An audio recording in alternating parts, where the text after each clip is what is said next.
समंदर के किनारे एक खूबसूरत गांव में एक पूजा नाम की लड़की रहती है। एक दिन वो एक पुरानी वीरान कश्ती को देखती है जो बीलों और काई से ढकी होती है। पूजा हैरानी से कश्ती पर रोशनी वाले नक़ूश देखती हैं।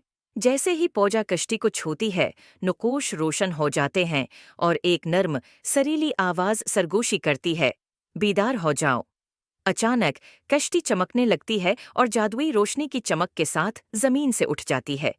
एक परी पनकी कश्ती से नमूदार होती है और खुद को जादुई कश्ती की मुहाफिज के तौर पर मुतारफ कराती है। वो बताती है कि कश्ती उड़ सकती है और पूजा को शानदार सफर पर ले जा सकती है। पूजा परी से कहती है कि वो आसमान का सफर करना चाहती है।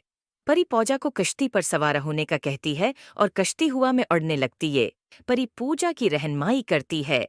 कश्ती गांव के ऊपर, जंगलात के ऊपर और बादलों के अंदर उड़ती है, हैरत अंगेज मनाजिर और जादुई मकामात को जाहिर करती है जो आम आंखों से नहीं देखे जा सकते।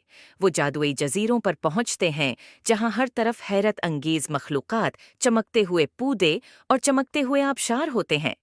पूजा बोलते हुए जानूरों से मिलती है जो उसका प्रतिपाक इस्तकबाल करते हैं। परी बताती है कि एक ड्रैगन जादुई जजीरों को खतरे में डाल रहा है और सिर्फ पूजा ही उसको बचा सकती है। पूजा ने परी से कहा, मैं कैसे तुम्हारी मदद कर सकती हो? परी ने कहा, हमें एक क्रिस्टल चाहिए। वो मिलकर एक कदीम रोशनी के क्रिस्टल की तलाश में रवाना होती हैं, जो एक दरख्त के कल्ब में छिपा होता है। इस दरख्त को तलाश करना बहुत मुश्किल होता है। एक खौफनाक जंगल जो इन दरख्तों से भरा होता है। जिसमें वो इस दरख्त को तलाश करते हैं, दरख्त के कल्ब में वो रोशनी के क्रिस्टल को पाते हैं।